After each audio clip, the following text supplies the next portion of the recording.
কিন্তু এই বাজেটে দেখা গেল কারোর জন্য বিকাশ, কারোর জন্য নিকাশ। ভারতীয় জনতা পার্টি ইলেকশনে তাদের মেইন স্লোগান ছিল সবকা সাথ সবকা বিকাশ, সবার সাথে সবার জন্যে। কিন্তু এই বাজেটে দেখা গেল যে সবার জন্যে বিকাশ, সবার জন্যে তা নয়, কারোর জন্য বিকাশ, কারোর জন্য নিকাশ। কিন্তু আমি কোনো মেনশন করতে চাই না, হতে পারে পরে হয়তো কোনো সাপ্লিমেন্টারি বাজেটে কিছু অ্যাড করবে বা কিছু। এক, দুই, এই সরকার নতুন 2 মাস এসছে, এই 2 মাসের মধ্যে তারা সবকিছু করে দেবে এটা আমি মনে করি না।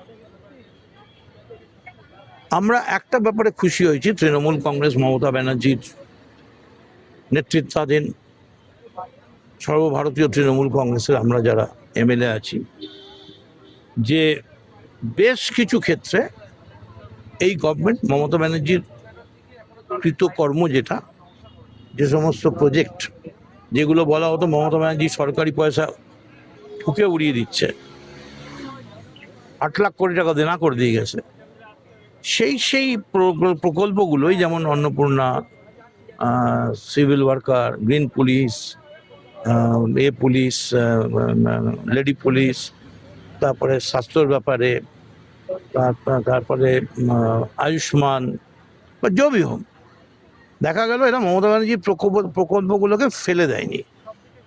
তাতে এটা প্রমাণ হয়েছে যে ওরা এটা বুঝতে পেরেছে যে মমতা ব্যানার্জি যে প্রকল্পগুলো করেছিলেন তাতে সমাজের যথেষ্ট ভালো হচ্ছিল।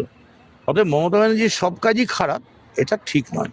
তো এইটা রাখায় আমরা ওনাদের ধন্যবাদ দিচ্ছি এবং একই সঙ্গে শুধু এইটুকুনি বলবো, এই যে কাজগুলো আপনারা করবেন, এই যে এত টাকা দেবেন, এক জায়গায় বলেছেন যোগ্য যদি বিবেচিত হন তবেই টাকা দেবো। এখন এই যোগ্য বিবেচনার ক্রাইটেরিয়াটা কি? কে ঠিক করবে কে যোগ্য কে অযোগ্য?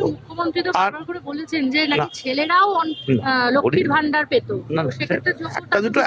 সে তো একটা দুটো তো হতেই পারে, ভুল বিরাট ব্যাপার হতেই পারে।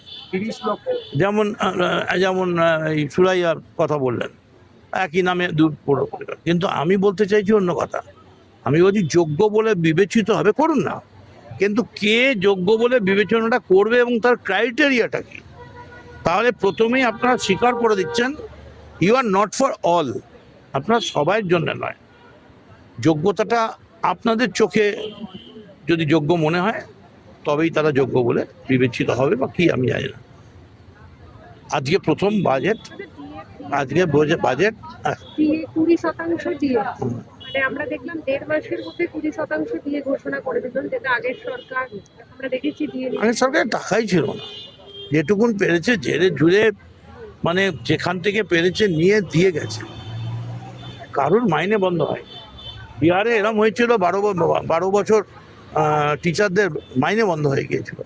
মমতা বন্দ্যোপাধ্যায় যতদিন ছিলেন ঠিক 1 তারিখে টাকাটা ঢুকে গেছে। আরো ভালো ভালো খবর দেখতে সাবস্ক্রাইব করুন বাংলা হান্টের ইউটিউব চ্যানেল। বাংলা হান্টের আরো খবর দেখতে নজর রাখুন। বাংলা খবর মানেই বাংলা হান্ট।